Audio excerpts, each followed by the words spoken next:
प्रधानमंत्री आवास योजनेच्या अंतर्गत यावर्षी केंद्र सरकारने 6.5 लाख घरं मंजूर केली होती। ते टार्गेट वाढवण्यात आलेलं आहे।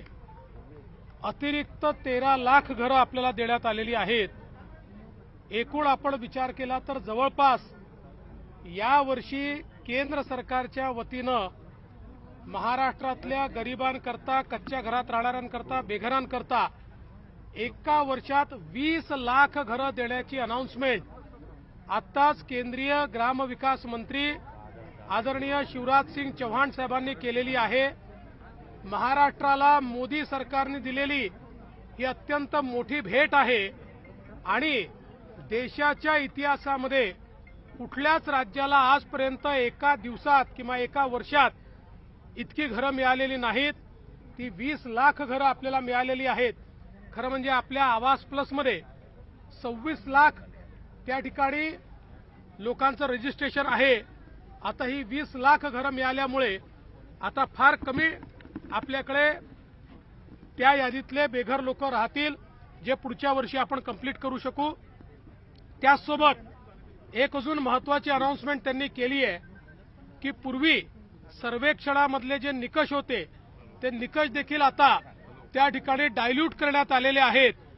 ज्यांची नावं सुटली होती आणि जे खरे बेघर आहेत, मग ते शेतकरी असो, महिला असो, अशा सगळ्यांना नव्या सर्वेक्षणामध्ये त्या ठिकाणी इन्क्लूड करण्यात येणार आहे।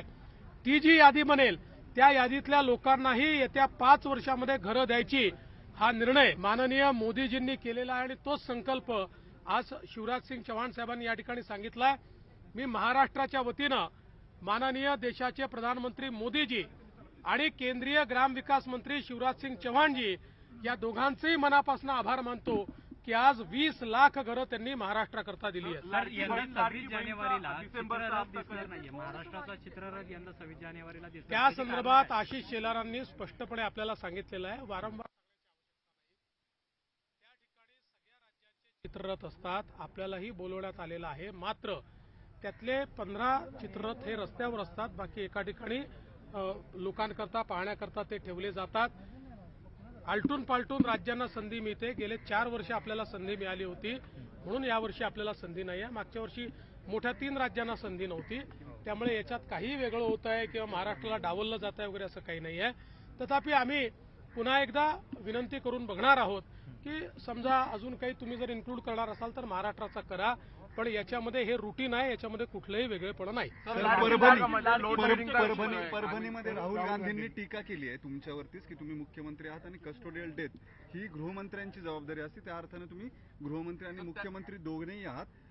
हे तुमच्याकडून झालेलं पाप आहे असं त्यांचं म्हणणं। पोलिसांच्या मारहाणीतच हा खून झाला। कस्टोडियल राहुल गांधी या ठिकाणी केवळ राजकीय हेतून आले होते। ही केवळ राजकीय भेट होती। लोकांमध्ये, जाती जातींमध्ये विद्वेष तयार करायचा एवढं एकमेव ध्येय त्यांचं आहे। तेच काम गेले अनेक वर्ष आता ते सातत्याने करतायत। त्यामुळे मला असं वाटतं की त्यांनी हे जे काही विद्वेषाचं त्यांचं काम आहे हे त्या ठिकाणी जाऊन पूर्ण केलेलं आहे।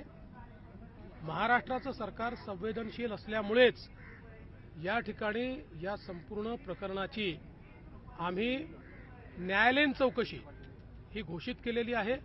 न्यायालयीन चौकशीमध्ये या संदर्भातलं सगळं सत्य आणि तथ्य बाहेर येईल, काहीही लपवण्याचं कारण नाही आहे।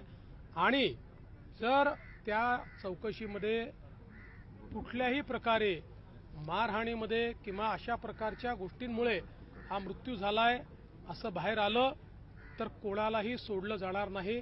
कठोरात कठोर अशा प्रकारची कारवाई ही केली जाईल। शरद पवार देखील तिथे गेले होते, त्यांच्या पण हेतूविषयी काही शंका येते का? आणि ते तुमच्याशी बोलले, ते तुमच्या असं आहे की पवार साहेबांनी मला एवढं सांगितलं की या दोन्ही ठिकाणी तुम्ही लक्ष घाला। मी त्यांना सांगितलं मी पूर्ण लक्ष घातलेलं आहे। कुठली रस्सीखेच पालकमंत्र्याबद्दल नाही। आता आमचे जे काही 3 पक्षाचे नेते आहेत ज्यांना आम्ही जबाबदारी दिलेली आहे ते एकत्रित बसतील, पुढच्या 2-3 दिवसात निर्णय करतील. लाडकी बहीणचा हप्ता कधी डिसेंबरचा आता मला असं वाटतं या 7-8 दिवसात आम्ही तो हप्ता देऊन टाकू. पुढचा आणखी एक भुजबळ साहेबांचा महत्वाचा प्रश्न, ते सकाळी तुम्हाला भेटले आज येऊन, ते नाराज आहेत, ते भाजपमध्ये ते जातील मला असं भेटले चर्चा सुरू. आणि भेटल्यानंतर भुजबळ साहेबांनी तुम्हाला ब्रीफ केलेलं आहे, आमची काय चर्चा झालेली आहे. वेगळ्याने ब्रीफ करायची आवश्यकता नाही. भुजबळ साहेब आमच्या महायुतीचे एक प्रमुख नेते आहेत आणि तिन्ही पक्ष, मग ते अर्थातच राष्ट्रवादीचे आहेत म्हणून तिथे त्यांचा सन्मान आहेच, पण आमच्या तिन्ही पक्षाच्या नेत्यांच्या मनात त्यांच्याबद्दल सन्मानाची भावना आहे.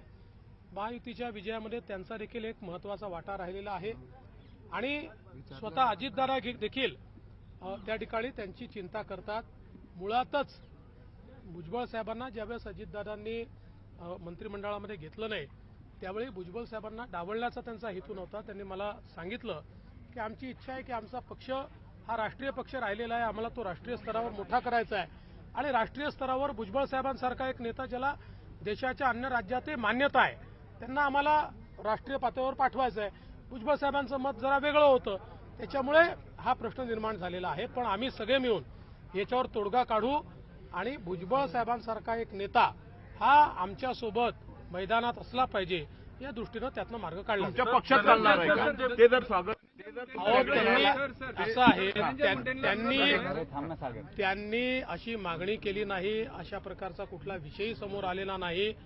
शेवटी राष्ट्रवादी काँग्रेस आम्ही आणि शिवसेना ती काही एकत्रित आहोत ना, त्यामुळे आम्ही कशाला म्हणजे अशा प्रकारच्या काही भावनाच नाहीत. आम्ही एकत्रित आहोत, निर्णय एकत्रित करायचे आहेत आणि त्यांच्याबद्दल तिन्ही पक्षांमध्ये आदर आहे. सर, मराठा क्रांती मोर्चाने पुन्हा एकदा अजित पवार यांच्या प्रत्येक कार्यक्रमामध्ये निदर्शनं करण्याची घोषणा केलेली आहे. धनंजय मुंडे यांच्यावर कारवाई करावी अशी मागणी आहे. केली मला असं वाटतं की या ठिकाणी आता बीडच्या प्रकरणाची सगळी चौकशी चाललेली आहे. ती चौकशी दोन्ही प्रकाराने आपण करतो आहे आणि मी स्पष्टपणे सांगितलं आहे की चौकशीमध्ये कोणीही दोषी आढळला तरी त्याच्यावर कारवाई केली जाईल. त्यामुळे कुठल्याही प्रकारची निदर्शनं करणं हे काही योग्य होणार नाही.